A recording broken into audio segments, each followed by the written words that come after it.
To everyone 2K Pi Network. If you are new to my page, please kindly follow us, like and comment.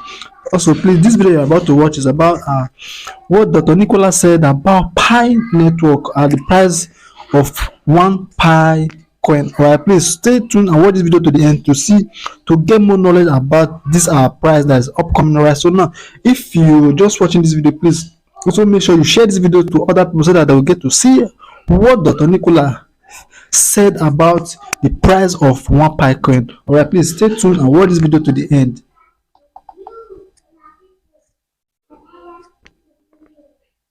But how much is one pi in dollar terms? No, we don't. We don't have that, and because that is unknown for the current period. Yeah. Well, and one thing to consider here, unrelated to the market conditions, is that as the base mining rate has been decreasing internally in the Pi blockchain, and it used to take you about 2 days to mine one Pi, and now it takes about 3 days to mine one Pi. So it is possible that down the line that the price for the KYC can go down to people who have to pay less than one Pi, but completely unrelated to the market. One Pi is attached to the value of all the labor people spend on validating this application. So you can't take the pi out and send it to Coinbase and cash out. You can't. Okay. Yeah, that's the point of the enclosed network. Enclosed network, yes. Wow, that's pretty interesting. And so, like, during the bear market, do you guys continue to see just as many people mine, or do people kind of lose interest and stop mining a little bit? No, we don't see any big difference. Completely unaffected. Yeah. And what is their, I guess, what is their incentive to mine? If the Pi network tokens don't have any monetary value, what's kind of the incentive for people to continue mining? Is it just because it's fun and there's a community and there's an experience behind it? Or, because I always viewed, like, you know, the incentive for people to stake or people to mine is because they could earn an income from it. Yeah, I think it's more of like we have the vision of building a utility-based ecosystem, and to really crack utility, it's not Rome is built in one day. And to build a real ecosystem, you need a lot of infrastructure, and you need a lot of attempts to try what it will stick and what is the real use cases. And along the journey, in addition to mining, we also educate our community about the way to achieve long-term vision.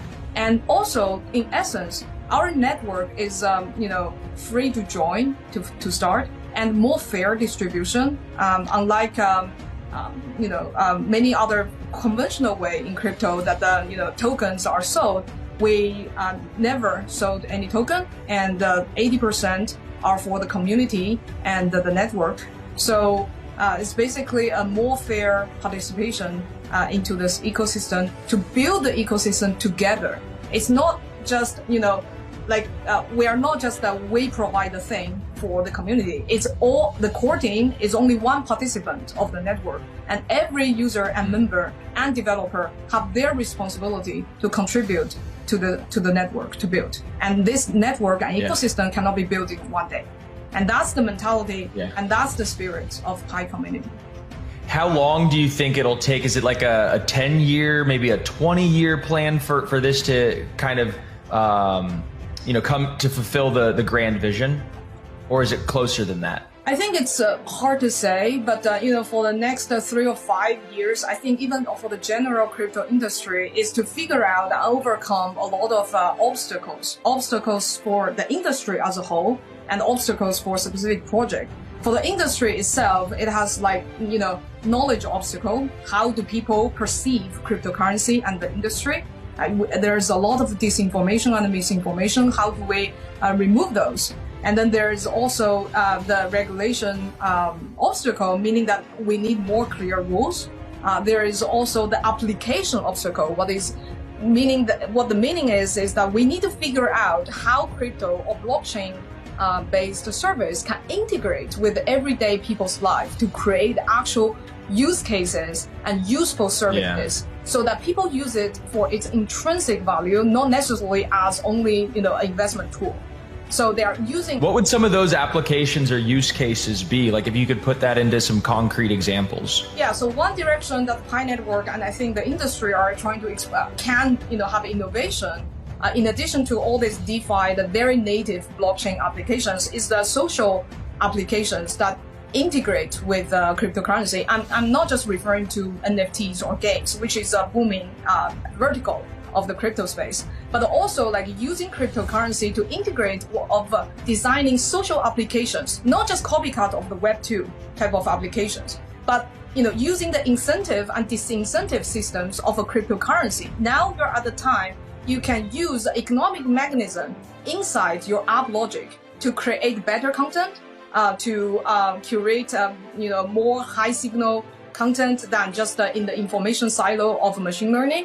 And you can also use this cryptocurrency as a mechanism to motivate and mobilize and leverage the crowd wisdom. Just like our KYC application is an example of leveraging the power of the crowd in order to scale certain services. Like this type of applications is, I think, for the next 3 or 5 years that the industry can explore, and it will have a true innovation instead of a copycat of Web2 or just very finance related, and to explore different type of verticals of applications and utilities. And this is what Pi is trying to do, given that we are already at the advantage of having a big social network to start with. Yeah. So what do you kind of think of Elon Musk buying Twitter? And I just asked this because he tweeted out and was talking about he goes, myself buying Twitter kind of expedites the timeline for X, the Everything app.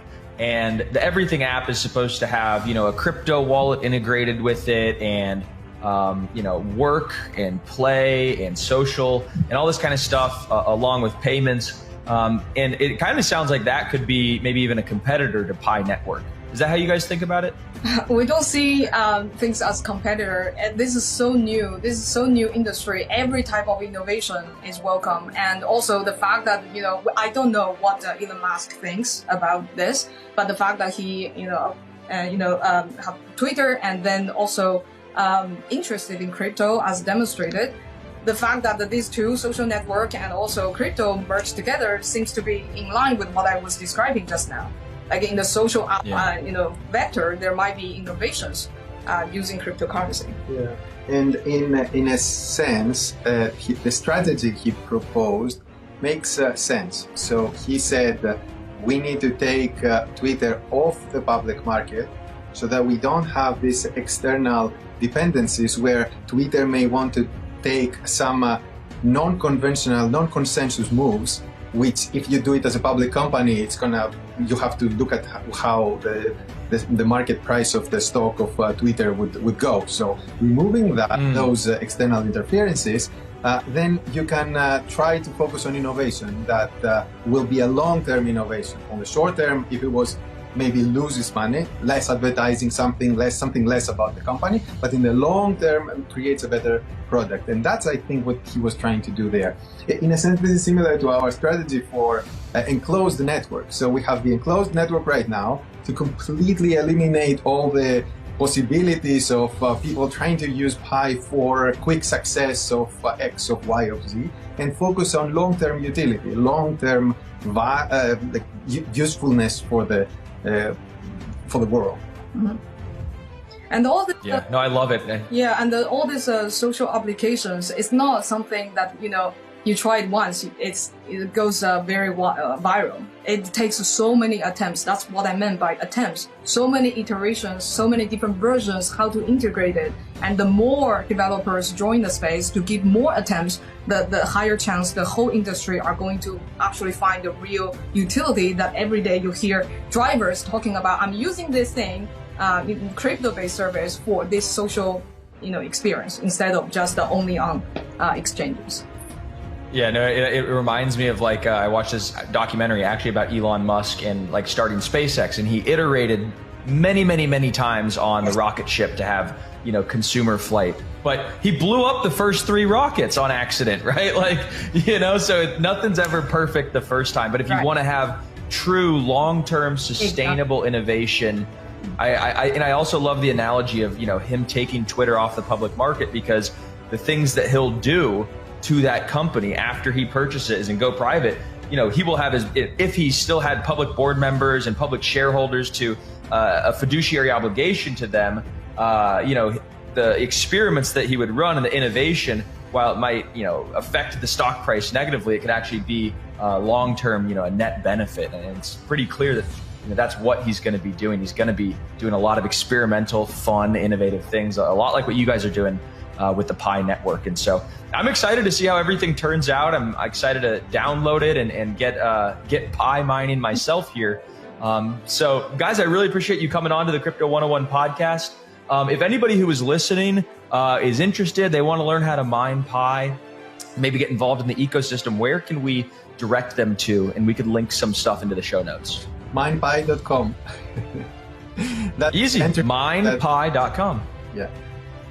How'd you guys land on the name Pi? P-I 3.14, right? Yes. Oh, I guess we're all geeks.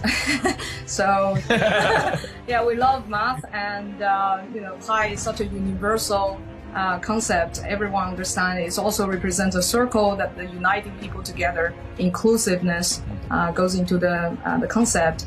And also, you know, Nickolas has a Greek descent. It's a Greek letter. Easy to type it on my Nickolas. It's easy to type it on my keyboard. Love it. All right. Well, guys, thank you so much. We look forward to bringing you guys back on again to the Crypto 101 podcast when you have some more exciting updates. Thank you. It was a pleasure. Thanks.